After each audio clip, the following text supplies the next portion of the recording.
मेरा नाम है Rajat and you are watching India's number 1 Hindi gay story channel. Aarav बहुत ज़्यादा एक्साइटेड था क्योंकि अभय मामा ने उसे मिलने रेस्टोरेंट में जो बुलाया था।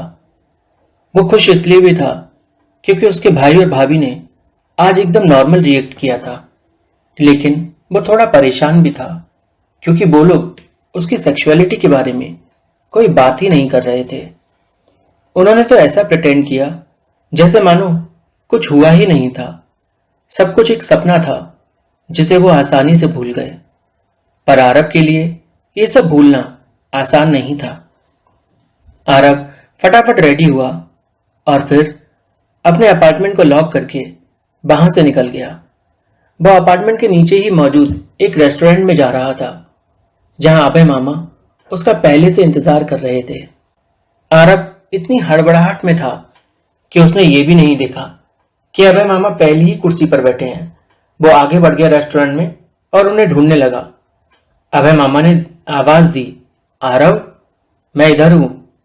तब आरव ने जाकर उनको देखा और लौटकर उनके पास आया। आरव ने एक चेयर खींची और बैठ गया।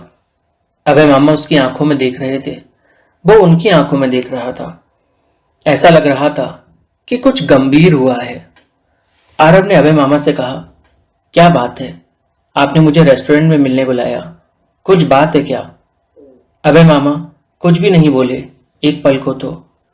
फिर उन्होंने आरव के हाथ को अपने हाथ में लिया और आरव से बोले, आरव, मुझे जाना होगा क्योंकि अब मैं यहां और नहीं रह सकता। तुम्हारे भैया भाभी ने मेरे बारे में ऑलमोस्ट सबको बता दिया है, जिस वजह से मेरी तो बदनामी हो चुकी है और अब मकान मालिक का फोन भी आ गया है और ये किराए का घर मुझे अब खाली ही करना होगा। ये सुनकर आरव के तो होश उड़ गए कि उसके भैया भाभी जो सुबह तक इतना नॉर्मल रिएक्ट कर रहे थे, रात भर में इन लोगों ने ये किया कि अभय मामा को बिल्डिंग से निकालने का प्लान इन्होंने पूरा बना ही लिया और ऑलमोस्ट निकलवा ही दिया। आरव ने अभय मामा का हाथ पकड़ा और उनसे बोला, आप टेंशन ना लो, ऐसे कैसे कोई आपको निकाल सकता है? आपने डिपॉजिट दिया हुआ है, वो तो उन्हें वापस करना ही होगा। अभय मामा बोले, तुम नहीं जानते इस दुनिया को, गेस की कोई वैल्यू नहीं। डिपॉजिट दिया है, वो वापस तो वो दे देगा, लेकिन उसके लिए भी मुझे उससे लड़ना पड़ेगा। बिना लड़े तो हमें कुछ भी नहीं मिलता, एक पल सुकून का भी नहीं। अब आरव को एहसास हो रहा था कि क्यों अभय मामा ने उससे कहा था कि ये जितना आसान दिख रहा है ये उतना आसान है नहीं। किसी से प्यार करना और उस प्यार को सच में निभाना, दोनों में बड़ा अंतर है। आरव ने फिर भी हिम्मत रखी और अभय मामा से बोला, आप टेंशन मत लो बिल्कुल भी, चाहे जो हो जाए मैं आपका साथ नहीं छोड़ने वाला। भैया भाभी आपको इस बिल्डिंग से जरूर निकलवा सकते हैं, पर वो मुझे भी तो नहीं रोक सकते ना घर में। मैं आऊंगा जहां आप जाओगे, आपके साथ ही रहूंगा। अभय मामा ने आरव से कहा, नहीं बेटा, ऐसा करना ठीक नहीं। समझो तुम अभी पढ़ाई कर रहे हो, अभी तो तुम्हारी जॉब लगना बाकी है, कैसे तुम अपने भविष्य को खतरे में डाल सकते हो? आरव ने कहा, मैं अपना भविष्य आपके साथ बनाऊंगा, आप टेंशन ना लो बिल्कुल भी, मैं सब कुछ कर लूंगा, आपके ऊपर बोझ नहीं बनूंगा, इस बात की मैं आपको गारंटी देता हूं। अभय मामा ने आरव के हल्के से चपत लगाई सर पे और बोले, तुम मुझ पर कभी बोझ नहीं हो आरव, ऐसा कभी मत सोचना। मैं तो तुम्हें प्यार करता हूं और तुम मुझसे प्यार करते हो। मेरे लिए तो बस ये प्यार ही काफी है और इससे ज्यादा ना मुझे कुछ चाहिए, ना मैं कुछ चाहता हूं। पर क्या करूं, अब जाना होगा। दोस्तों, प्लीज चैनल को सब्सक्राइब कर दीजिए, वीडियो को लाइक कीजिए, कमेंट में हार्ट छोड़िए, साथ ही वीडियो को कहीं पर शेयर जरूर कीजिए और आप लोग चैनल की मेंबरशिप भी ले सकते हैं ताकि फ्यूचर में आने वाली वीडियोस का अर्ली एक्सेस आपको मिल सके और आप एंजॉय कर सकें। आरव ने अभय मामा से वादा किया, चाहे जो हो जाए वो रहेगा तो उनके साथ ही। अभय मामा जानते थे कि आरव अपनी जिद का पक्का है, पर वो उसका बुरा नहीं चाहते थे। उन्होंने आरव को समझाने की पूरी कोशिश की कि अपने भैया भाभी के साथ ही रहो, कम से कम तुम्हारे साथ कोई है तो। मैं तो अपने घर पे किसी को बता ना सका अपने बारे में, पर जब वो तुम्हारे बारे में जानते हैं फिर भी वो तुमसे कुछ नहीं बोल रहे। उन्होंने जो भी किया वो मेरे साथ किया, कम से कम तुम तो खुश रहो। एक लोग भी अगर खुश रहेगा ना तो मुझे बड़ी खुशी होगी।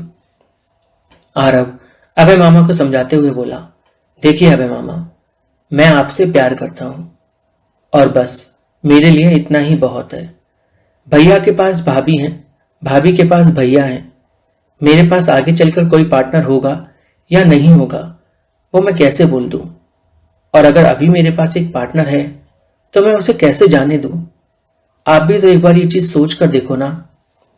बात सही थी, अभय मामा ने आरब से कहा, पर आगे क्या करना चाहते हो तुम? कुछ सोचा है तुमने? आरब ने कहा, मुझे एक बार अपने भैया भाभी से बात करने दो, उसके बाद मैं आपको बताता हूं कि मैं क्या करने वाला हूं। उनको आने दो आज शाम में, मैं आज ही बात करूंगा उनसे। क्योंकि अगर उनको लग रहा है कि गलती आपकी थी तो गलती आपकी नहीं, गलती मेरी भी थी। मैं अपनी मर्जी से आपकी बाहों में था, कोई जबरदस्ती से नहीं। और आपने मुझे कोई बहलाया फुसलाया नहीं है। हम तो बस एक दूसरे से प्यार करते हैं जो हर किसी की समझ के परे है। और इसको सिर्फ वही समझ सकता है जिसने सच में प्यार किया हो, क्योंकि प्यार की कद्र सिर्फ एक प्यार करने वाले को पता होती है। देर रात जब आरब की भैया भाभी घर लौट कर आए, भाभी किचन में खाना बना रही थी और भैया आरब के साथ टीवी देख रहे थे। उसी वक्त आरब ने अपने भैया से कहा, एक बात बोलूं आपसे? तो वो बोले, हाँ बोलो। आपको क्या लग रहा है अभय मामा की गलती है?